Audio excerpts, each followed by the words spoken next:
Now, if I had known this was going to be quite so formal and beautiful and fancy and orchestrated, I dare say I would have billed you for this appearance. Okay, rolling, let's go. Okay. Well, to make sure he knows we're rolling perfect. This just didn't come out of whole cloth. I mean, this is a concept of going to a ball game and focusing in on a player. Came from some sort. There's a genesis behind what happened here August 6th, 1990. What was that? Yeah, the genesis was that my dad has a very twisted sense of humor, or did. And in this particular case, I was visiting him at his home in Hollywood. And I loved going there except for one thing. He had a hot tub. It was the most unpleasant place in the world because he built it in a forest where the sun never hit the ground. He never cleaned out the thing. So when you get in this hot tub, we put on our bathing suits and get in there. You're like in a pool of swimming leaves and mud, and it's just awful. Really has nothing to do with your question except to say we were sitting in that and maybe he'd had a glass of wine or something and said, "Hey Pete, what do you think would happen in a baseball game if the catcher gave signals that the pitcher couldn't recognize?" Now, I almost always have an answer, and I had none. And I don't know. And I went back home to Connecticut because at that time I was working on the East Coast and he was working on the West Coast doing Candid Camera. And I thought, I forgot about the whole thing until the phone rang and he said, "Have you made much progress in setting up the gag where the pitcher doesn't know the signs that the catcher is giving?" I said, "What?" He said, "Yeah, we need that for an upcoming show." And I spent the next few weeks calling all levels of professional baseball, trying to find some organization that would let me do this thing, and I found none. Until finally the New York Penn League, I don't know why, but they said, "Yeah, you're okay, if it's okay with the umpires and if it's okay with the team and if it's at your own expense and if you sign a disclaimer and blah, blah, blah. Yeah, okay, Jamestown, New York." And here we were. And I'm so glad that my dad had this flaky idea and that the Penn League said okay. But for most of that day, until it was all over, until we did what we call the reveal, where I told the pitcher, Baxter, "You're on Candid Camera," I was scared to death, probably more scared than I've ever been doing a Candid Camera routine. So it was fun, but frightening. And I'm just so touched that after all this time, you all even remember and care to ask about it. Yeah, well, backstory, you were scheduled to come here a couple of years ago, and then pandemic hit. We had reached out to manager Pat Doherty, Bob Baxter, Dan Hargis, Tom O'Reilly, who was the general manager at the time, and Pete Hubble, the announcer, all to come here and to be part of hopefully what we're doing right now. And they had all gotten reservations, and they had called all their teammates, the 1990 team, and they were all coming for a reunion. Now, obviously, that imploded, and so they'll be thrilled to know when we have this. And subsequently, I did have a chance to get Bob Baxter on camera about his experience here's a Harvard grad, and you're playing with his head. I mean, at any point did you have kind of concern that you were going to, when the day was done, you probably ruined his pitching day?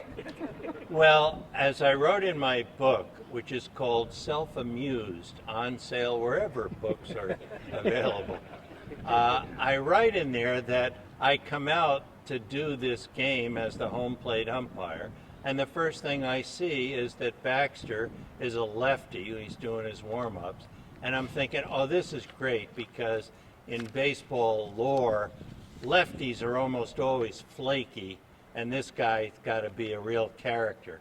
was only later that I learned he was a Harvard graduate, and he could put me to shame with everything he had to say. But what was the question? Well, no question, other than an observation. In fact, he was quoted, right, and this is an article from that exact time period. I wanted to get on TV some way. That wasn't the way I was planning on doing it, said Jamestown Expo's Bob Baxter. Yeah, he probably wanted to do a Brill Cream commercial or Miller beer or something. So, but yeah, he was a very nice guy. Everybody was nice that day. I'm just trying to get behind the scene with you. Right there where you're sitting is behind home plate. There's you with the umpire. It was by no means as clean and tidy back then, but yeah, this is where I was. Yeah, and Dan Hargis. Now, you had at some point sit down with catcher Dan Hargis, who knew nothing. So did you kind of crawl in a corner? How did you approach him? Under the stadium, manager Doherty arranged that he'd be sent there, and I wanted to wait till the very last minute to tell him, because we don't like to take the chance that someone, even with the best of intentions, would tip off the other guy. And I didn't want him thinking about it. It was a doubleheader that day. I didn't want it playing with his mind. So I waited till between games. He was kind of, well, what? He had no idea we were here, but he was very nice about it. He kept insisting, once I explained it, that he knew what he was doing and he could handle it. But when push came to shove, he was a bit tongue-tied, even more so than Baxter, which is why I had to keep going out to the mound and try to fill in some of the verbal blanks. But he was very nice, and it worked out great. We also hid a mic behind his chest protector, but we didn't have a lot of time to set it up, so we didn't anticipate that just the normal movement of a catcher would create some rustling there. So it wasn't perfect, but then again, Candid Camera has never prided itself in technical perfection. We aim for human perfection, and the technology is whatever it is. You know, you had asked me, was I afraid I'd mess up Baxter's game? Yeah, a little bit. They gave him extra time to sort of reset himself when we were done, before the real game restarted. And I had to leave to go to the airport, but I understand he pitched one of the best games of his life. So my feeling is, if only we'd known, you know, he could have paid me a little something. I could have come out whenever he pitched, given him a pep talk or something. By now he'd be at Cooperstown, you know. Yeah, in fact, just a postscript for the camera here. Baxter retired the first 9 batters he faced, including 4 of the first 5 on strikeouts. He went on to pitch a 7-inning complete game win by allowing 4 runs, 4 hits, and upped his record to 4-2. And at the time, Big, you didn't know this, of course, we were in 3rd place in the league. So we were in the pennant race. Turned out that the first game they won. The second game, which you disrupted, they won that too. They won the doubleheader and immediately moved into first place because of you. Well, I'm sure I had a lot to do with that. Oh, was the Phillies was the team they were playing that? It was the Niagara Falls White Sox? Okay. By the way, this guy here was the guy, if you had rabbit ears, Yeah. and there was a guy right over there screaming at you the entire time, it was him. Really? Yeah. Him. And he I mean, still that's got why we invited him. That's 31 years later. We still remember. Still him. got the hat. He does. What was the cleanest thing you were yelling at? Get off the field. Well, you know, nobody likes umpires to begin with. So if you've got one like me who doesn't know what he's doing, holding up the game and making a federal case out of what the pitcher is trying to do, I'd be with you. If I were in the stands, I would have been screaming my head off. But of course, for us, that was part of the wonder of the whole thing. We wanted everybody to be thrown off. That's why we didn't tell, of course, the fans. The public address announcer, we had to tell because we wanted his help in doing the big reveal at the end when the whole fans are told it's Candid Camera. But yeah, there were a lot of lips that could have sunk that ship, and fortunately didn't. So. Well, speaking about that, so when did you go? I'm looking over your shoulder here at the press box, and of course that's normally where Jim Riggs, a guy named Bob Payne, he was the scorekeeper, Todd Peterson, the public address announcer. When did you kind of reveal to them that between games things are going to happen? We didn't. We told as few people as we could. I don't think we told any of those folks. Yeah. Certainly the Doherty, the home manager, was aware, and the two real umpires were aware. Obviously, Hargis, the catcher, was aware. I don't know if there was anyone else. The owner, whoever the owner was. The visiting manager Did the visiting manager? was on the, Okay. So Well, where- I never talked to that person, so I'm not even sure. But we tried to keep it as secret as we could. And we just came, we arrived very early before the first game. We set up, we tried to pretend. The one good thing about this setup was we didn't have to hide the camera. I mean, as a sports venue, you can put a camera in the press box and nobody is suspicious of that. So that worked in our favor. And it's why we were able to come in and just, I don't know what we pretended to be, but some cable TV film crew or something. Did you, when you the reveal, smile, you're on Candid Camera, Baxter, you put your arm around, and Todd makes the grand announcement, the crowd roars. What did you do after that? Did you guys have to exit? We didn't have to get to the airport. I just wanted to get the hell out of here. I don't know. We didn't stay for the second game. I guess we went to dinner. On a process like this, and now you got all this raw material, you got the B-roll, you've got the WJTN, and it goes into post-edit, which you just talked about seconds ago. And did you send it to your dad? Does he see this is your production? You've taken the policy that he suggested, this idea, you made it into reality. Did you send it to Alan? Mr. Funt. Okay. Excuse me, I stand corrected. But No, post-edit. No, he was Alan to everybody and Dad to me. This was a transition period for Candid Camera and for his career and mine. I had spent all my life pretty much up to that point learning the tricks of his very unusual trade and helping him, whether it was getting coffee for the crew or, every menial task. But right around that time, he was inching into retirement, and I was getting more and more involved in the production. And at that time, I was based in Connecticut, and he was based in Hollywood. And for that year of Candid Camera, he said, well, when it comes to covering the country and shooting sequences, Pete, let's divide it up this way. I'll take everything west of the Hollywood freeway, and you take the rest. So I had to worry about the whole country. So, yeah, here I am. I shot the sequence. Now, I hope my dad isn't going to look down and scold me for what I'm about to say.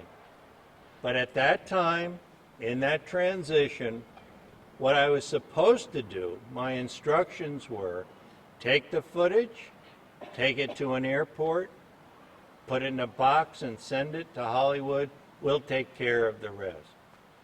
But when I had something I thought was really precious, and I was proud of it, I took the footage back to Connecticut to a local editing room and sort of made what we call a rough cut, because I didn't want them to fail to understand where the beauty parts were. So I did make an edit, and what I sent to California did turn out to be pretty much what you saw on the air. So I'm happy to say. But then again, the beauty part was the play-by-play. I shudder to think what it would have been like if we hadn't had the voices of those radio announcers. It would have been kind of dull. So that worked out, and I mixed them in, and gosh, if only I'd been able to do a few more sequences of that quality, I'd have an Emmy or something. If we had the authority, we'd give it to you today. So when you listen to the WJT, I mean, literally right up there, the doors are open in honor of Pete and Skip. You didn't know. I mean, you weren't hearing it. You weren't. I mean, while you're on it, you don't even know if it's even being captured. There's not technical glitches. I mean, that's what I would think. I was so pleasantly surprised when I finally did get back to that editing room and was able to listen to the clean radio feed of these wonderful guys. I was just blown away. I realized immediately this is the meat and potatoes of what we've got. They're bringing the whole thing to life, and yet they too were surprised. In fact, the final words that they said, at least on our tape, were, well, they really got us, because they had no idea. And that was so pure. That was terrific. So, Todd, you're part of this game. When did you know about this? I'm trying to recall. I believe Tom O'Reilly said Who's the something general manager? to us, had to make us aware that something was going on. We figured it out. We saw camera equipment being taken upstairs. Obviously, I said, this is certainly not normal. A little bit of scurrying around. So I believe it was Tom O'Reilly that finally said, listen, this is going to be happening. Don't utter a word to anybody about it at all. I was up there. I wasn't leaving. So, yeah, we watched it all unfold in front of us, too. We'd like you all to smile because you and the Expos are on candid camera. I wish I could have used that in other sequences. That was so good. Did you have a script, or did you just from the top? No, we just. The man is a professional announcer, for God's By the sake. time I did this sequence, I had been doing this for like 8 or 9 years, and been announcing before that. So, no, it was pretty simple. I just got a cue, basically. Just, okay, say it now, and we did. Here you are 31 years later, you're back in Jamestown, and tonight you'll be putting on a presentation on the history of candid camera. Will you kind of work this in tonight? Not tonight. What we're doing tonight at the Reglina Theater, I made recently a documentary about my dad, and it's called Mr. Candid Camera. And we're having what I see the publicity says, it's the Western New York premiere. That's kind of threading quite a needle there, but yes, it is the Western New York premiere. And it really is the national premiere. We're showing this publicly for the first time. In a few weeks, it's going to be at the Newport Beach Film Festival, and then hopefully after that on streaming services that you can see. But the theater here was nice enough to say, why don't you bring it and show it? But this is a documentary about my dad and his career and a bit about his life. Very little about me or my career, so that'll maybe my son Danny will make the documentary about Mr. Candid Camera Jr., and it'll feature the Jamestown experience. But there is a book available. Could you talk about that? Yes, the book, which I don't have with me, is called Self-Amused, subtitled A Tell Some Memoir, and it's all about, very little about my dad, mostly about me. He's in there, but mostly about me and my experiences. And some of my favorite experiences were about baseball, and Jamestown right at the top of that list.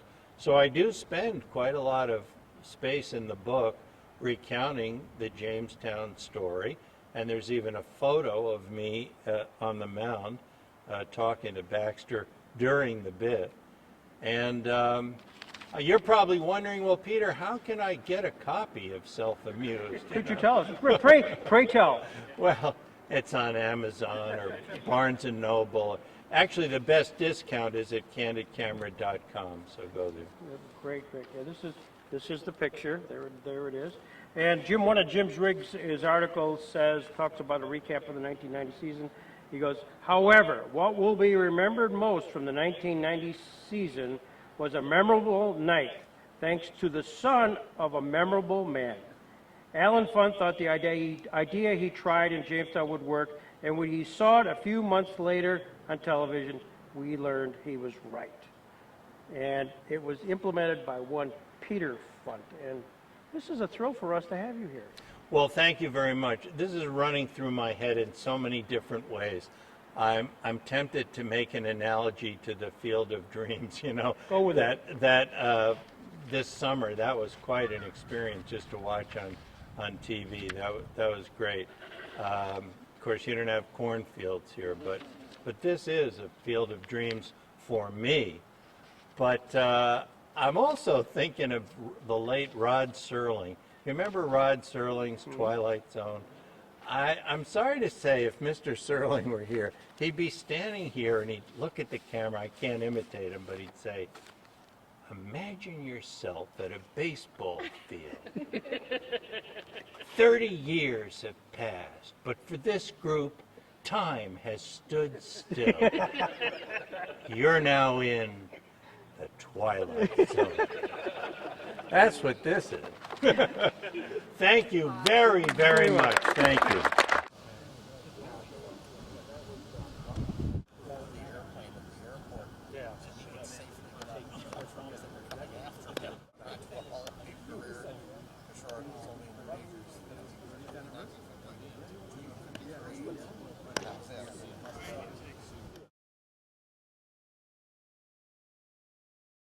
Hey Dan, you're too quiet there. Tell these folks what we did this morning. Oh yes, so one of my favorite sequences that my dad did just when he was getting started co-hosting the show was he did a sequence at the field where the Jamestown Expos play, and I guess it was an idea that my grandpa cooked up where he said, what if the pitcher can't figure out the signs that the catcher is giving? The catcher is just doing all sorts of weird stuff with his fingers, and the pitcher doesn't know what pitch, is being called, and is totally losing his mind out there on the mound. And my dad played the home plate umpire that day, and it was this awesome sequence, and everyone in the stadium got a big laugh out of it. The pitcher was a good sport and went on to throw a great game. And some nice people out there who are big fans of the team and local historians had us out to talk about that day and what went into that gag and just all the strange, it's unusual for us to do basically a one-take sequence, but it's so memorable even all these years later.